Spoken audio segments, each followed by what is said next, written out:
I just want to mention that I'm going to be repeating myself.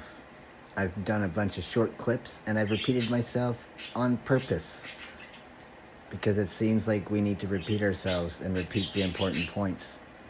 Like my birds over here.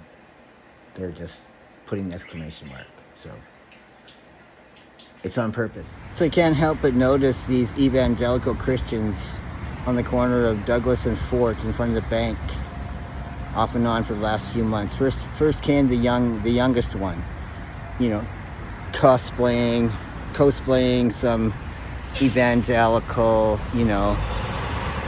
person.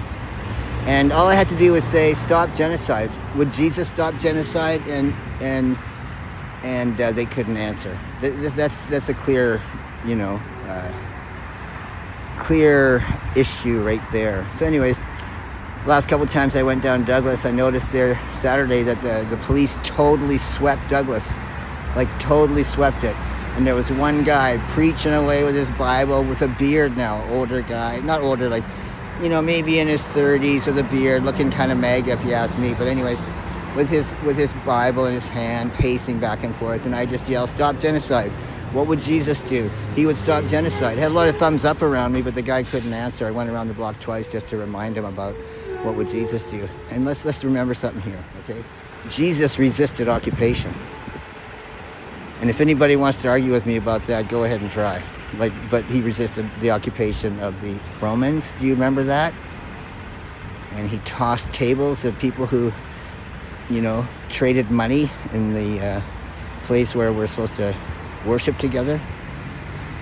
Yeah, I think it's really clear what Jesus would do. He would resist the occupations, all of them, and he would work to stop genocide. If he were to be around today, he'd probably get sniped by someone, arrested, thrown in jail, but not romanticized like the Nazis do for themselves when they put themselves into situations to be arrested so that they can go around and claim victimhood and be, Anyways, meantime, stop genocide.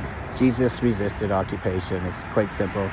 He would never have supported oligarchs and kings, ever.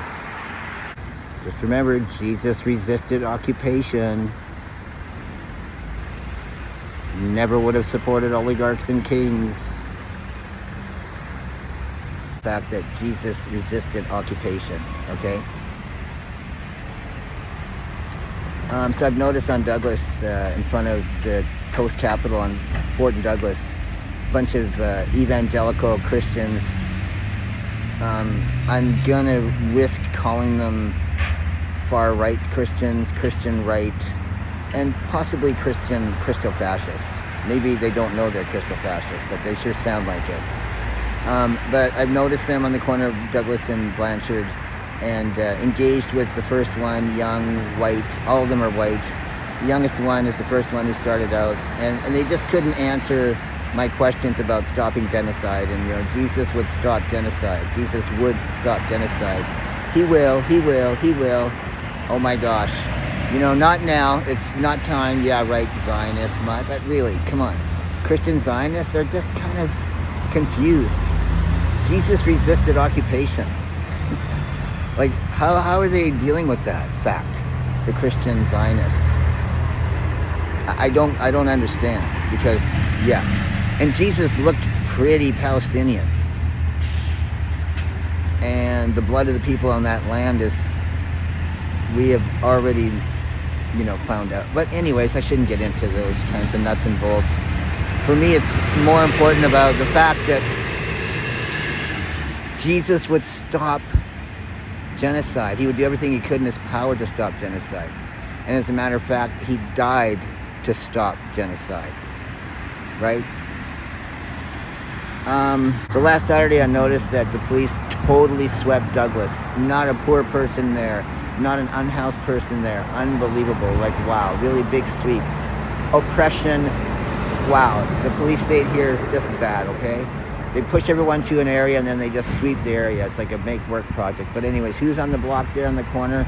The Christian, evangelical. So again, all I have to do is yell, stop genocide. Jesus would stop genocide. Bunch of thumbs up around me, I'm just sick of the Christo-fascism being pushed and trying to be shoved down our throats. I'm sick of it, okay? If you're going to call yourself a Christian, the word love has to be there. And I've noticed these far right and Christo fascists are doing tags. Jesus is king. Jesus is king with 3 crosses. 3 crosses. And these tags are always done in red. The KKK have a red cross on their white hoodie.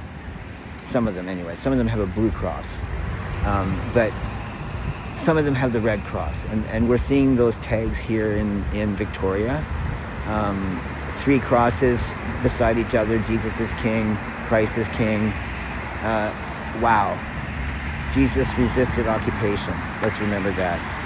Anyways, I just need to post these. I'm going to ask people to please, share the love. If you're a Christian, then you should be understanding that Jesus would stop genocide. That just seems simple, right? So all you Christians who understand that Jesus resisted occupation and understand about love, that, it's all about love, can you just, maybe share this out, man? Please?